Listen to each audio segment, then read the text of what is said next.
So there's this exchange that I used for years, right? I've used it maybe for 7 years now. It's one of those exchanges that is out in the middle of nowhere.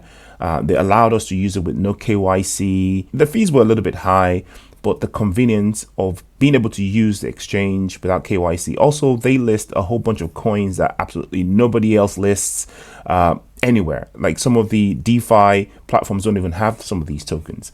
And some of these tokens are from, websites that you can generate crypto from, like legacy stuff, some very bespoke stuff that is not listed anywhere else. So I had about 12 USDT on this platform and I wanted to get it off, right? Because in a way I figured, well, first of all, I'd just like to maybe put that in something else or just use it, right? However, the network fees to get my USDT off that platform was $9 at the time. So I was thinking, well, I have $12.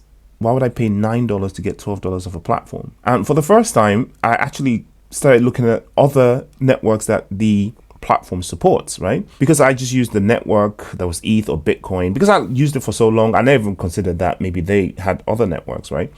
So I just paid the fees in the past. Also, I moved much larger amounts in the past. So I never really thought about the fees much because percentage-wise, it wasn't so bad. If I was moving $1,000, then $9 didn't seem that terrible. But when I was moving $12, then the sting was there, right? So I had a look around. I was like, okay, what are all these other networks that they had? And these were the other ones that they had installed. They installed Solana, Polygon, Avalanche, and Optimism. On the day though, look at this range here, right? The Ethereum blockchain wanted me to pay $9, like I said. Here's the range, the typical range though. So it was even quite a cheap offering at the time, right? In the middle of the night. But look at Solana. Solana wanted 0.1 to 10. Polygon had 0.1 to 0.5. The best one by far, right? Avalanche, and then look at Optimism, right? Now, the one that I actually picked on the day was Optimism because the destination didn't have a Polygon network for USDT, all right?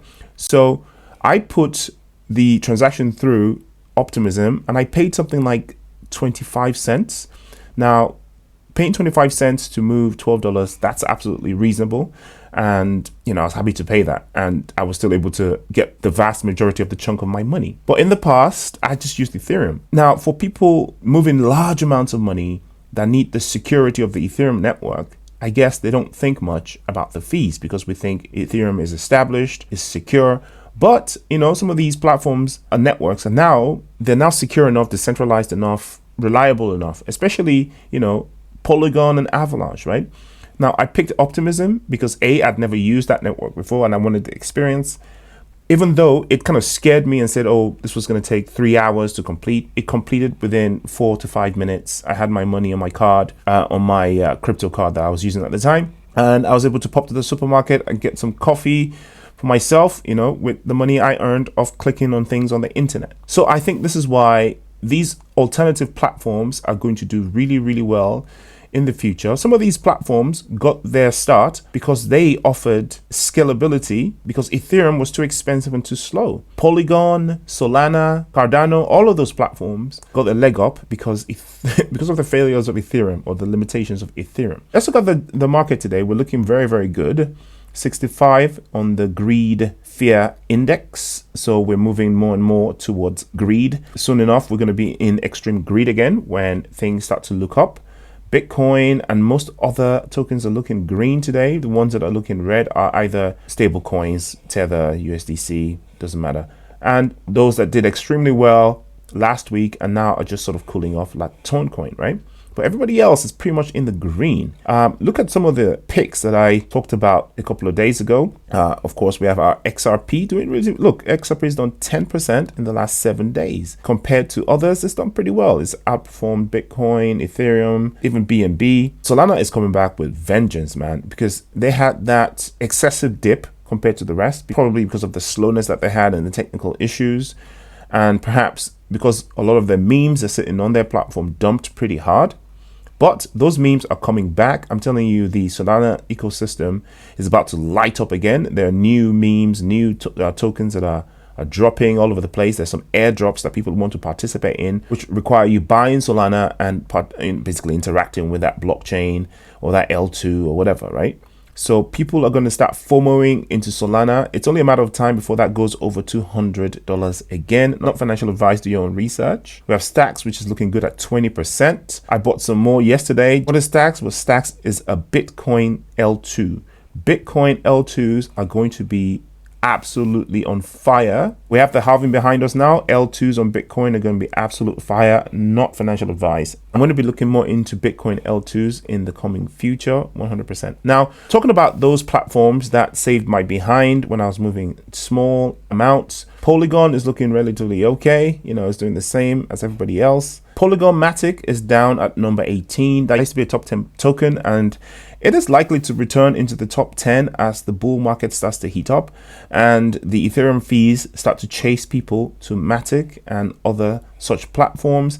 I think Solana has eaten Polygon's lunch at the moment because of all the memes and the collaborations with Google and Amazon. But I think once all the NFTs and the gaming stuff comes back, I think Polygon is going to make its jolly way back up to the top 10. So a lot of potential there, as you can see.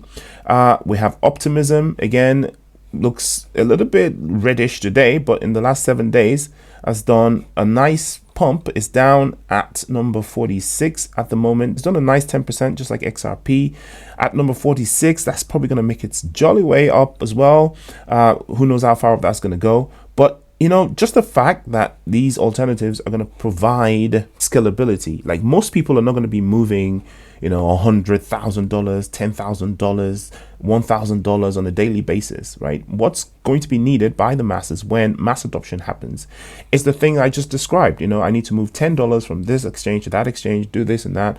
I'm playing this game. I need to buy this NFT. I need to buy this extra stuff for my game. It costs $6. It costs $7.